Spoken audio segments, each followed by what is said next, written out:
Is it true they ran a 713 with another driver? Hi, I'm Mike Davenport, Louisville's Chevy Dude here at Bachman Chevrolet in Louisville, Kentucky. On location in Bowling Green, Kentucky for Camaro Fest 7.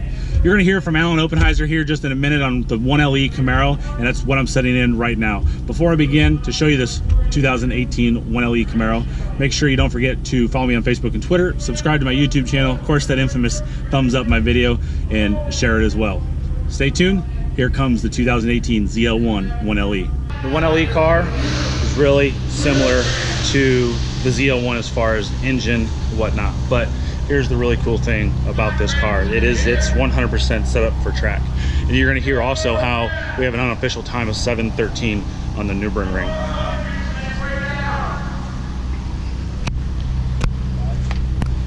So if you're thinking about getting this spoiler for your Camaro, make sure you do a little bit of research, because that Camaro and that deck lid, or that spoiler and that deck lid, are completely different than your normal 1LE or ZL1 Camaro or your SS. Reinforced deck lid to handle the downforce that this spoiler is going to give the back of the vehicle. The spoiler is 100% carbon fiber. You can see it's absolutely beautiful wing. Let's show you the underside of it. Now the reinforcement is not carbon fiber right here. Doesn't feel like carbon fiber, doesn't look like carbon fiber. I'll show you around here what it looks like.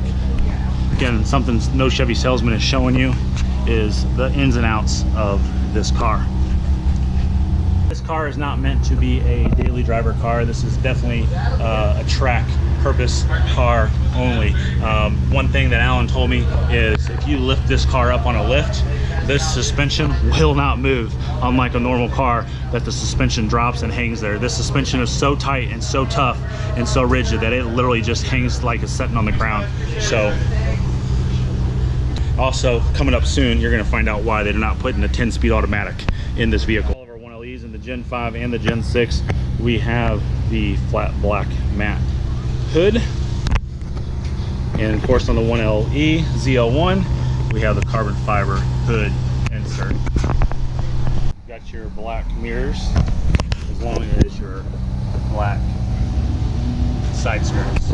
We got a special guest that just showed up. Is it true they ran a 713 with another driver and didn't record it? No. Somebody said that on Motor Trend. Well, so the first part of your question, yes, it's true. The way it works at the ring is you can't videotape because it's called industry pool, so every manufacturer's got future stuff camouflaged. I mean, you get all the spy shots, but they don't want you taking static pictures or anything up in the pit area. Okay. The other thing is, if you're going to do a hot lap, you got to do it at the end of the day. They have to clear the track, and you get a hot start. You go around once, and you come in and do a hot start. And that's how everybody gets their hot lap. Well, they did the McLaren P1 there with Kenny Brad, and they had it set up where he was going to do his hot start, and they were letting the track clear. And so I was there, and Bill Wise is my driver. He's one of my development engineers. And he had the most seat time, so we gave him the chance to run the lap, and he ran the 716. And he was in the car because we were trying to get, like, if something happens, if he can't run that McLaren, we're running. So we're ready to go. And it dawned on us, hey, there's nobody on the track. Just go. I mean, all you need is like a 30-second head start, and then McLaren will never catch you. Right. Oh yeah. Right. And so we just waited and waited, and I said, go up there. If they scan your car, go. Are you ready? He goes, I'm ready. I said, let it all hang out, and he went out and he ran just over a 715, but that was coming from the pits, and the pits you're at a stop. So what we did was we looked at every turn on that run, every stretch on that run, and we went and we just overlaid a hot start onto it. So that takes about 2.5 seconds off the time. Okay. So if he had had a chance to run that lap with a hot start, it'd have been under 7:13. Wow. But because we couldn't videotape it, and because we came out of the pit, the Nurburgring is real sticky on posting any videos. They'll fine you. And we had to pay a lot of money to release our video. Well, that would have been faster than a Porsche GT3. Yeah. That would have been a second faster, or like a half second faster. Yeah, that's amazing. The Porsche guys and the BMW guys were there, and they were like really impressed with our car. They came over and they were looking at it, and they were like, "This seems awesome." Yeah. But yeah. So you know, give it another chance to run. You only get so many chances to run over there, and then you're done. The week's over. And McLaren had a fast lap that day, and so we got a chance to rerun an official hot start. But we did all of our engineering calculations to figure out what the theoretical best lap would be in the 1LE at the Nurburgring, and it was a 7:13. Put a 10-speed in, you might have to go back over there. Well, that's what I was wondering. Why no 10-speed in the ZL1? We didn't put a 10-speed in because it's not for everyday driving, so it's not for everybody. And what I didn't want to happen is the guy or gal that's just got loads of money and calls his dealer and says, give me everything, load it up. And you check the 1LE box and he gets it, it's all hard mounted, and he goes around the block and he says, this thing's a piece of crap. Because I don't like the way it rides. I want my money back, or I want another car or whatever. I'd rather not go through that experience and having a manual only kind of, first of all, says it's got to be a car person buying a manual. Or someone that's into track car. And so now we're kind of looking at it as well. Now that it's out there that it's a track car, it doesn't ride like a regular ZL1, doesn't have the MR. It's all hard mounted. We're here with Al Oppenheiser, who's the chief engineer of the Camaro. And Al, I would like you to sign my 5th gen Camaro as well as my 6th gen. An honor. We're here in the barbecue plate, all right? Yeah, we're meeting. I want to set the airbag off.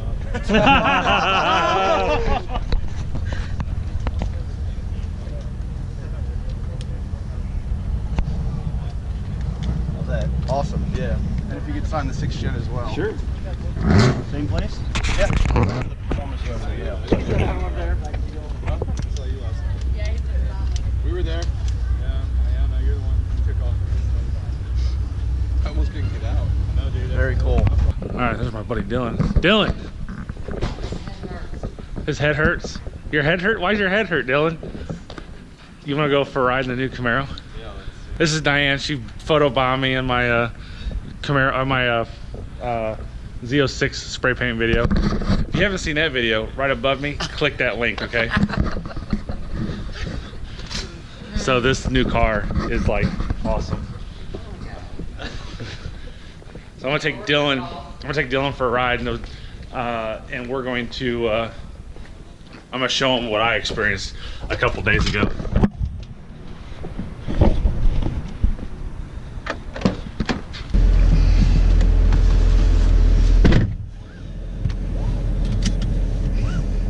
You see this thing can do now? Yeah, let's go.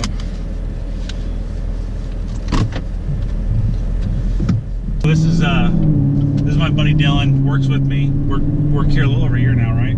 Almost a year and a half. And he's one of our lot guys, and he busted his ass. And you've driven this a little bit, right? I've let Dylan use it on the weekends if I'm flying out of town or traveling or something like that. And it's a fun car, isn't it? Oh, for sure. So you know exactly what this car can do. Exactly. So I had Andy with Diablo Formula Racing put a tune on it, and then as you know, in my last video I did a 12.3.1, and I did a cold air intake with the cold air induction crew, and I got one run in. That's it, one run, and I took that down to a 12.24 in 90-degree heat. And this is what Al Oppenheiser had to say about it. Mine's a daily driver. I got 22,000 miles on this. That's awesome. That's what they're for. And I'm not into I'm not into drag racing. I've never done it. So I started doing it this weekend, and I did a 12.2.1 on this. Wait, what did I do? 12.2.1, 12.2.4, 12.2.4 on this truck, on this car, street tires. Here? Here. Yesterday? Nope, no, today afternoon. Wow. This heat too. So look, this is one thing they took off. No more 4,000 RPM revs. I like that. no more stopping at 4,000, man. So I had to sit here and like teach myself the position, because you know the old one I could just sit there and floor it and not worry about it. And also if I'm moving backwards a little bit. So one thing you couldn't do is if you're driving just like really slow, of going forward.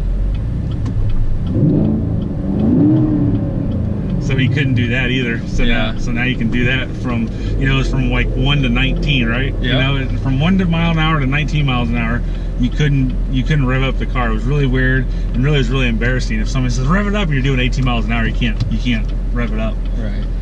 So now I can. That's awesome. All right, green light. Here we go. No traffic in front of us.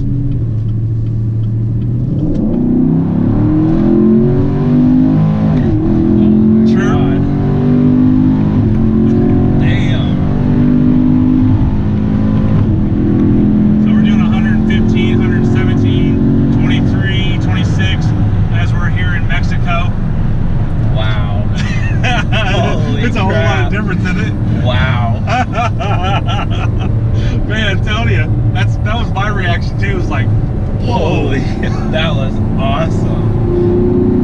All with a little tune and a cold air intake with cold air inductions. And I'm not worried about the gas mileage because I converted this to run on Mustang owner tiers. So there's plenty of those out there. So I've got 5-gallon buckets now full of tiers from Mustang owners that I'm putting in the gas tank now. So when I put a cam on it, I put exhaust on it. Really? You know?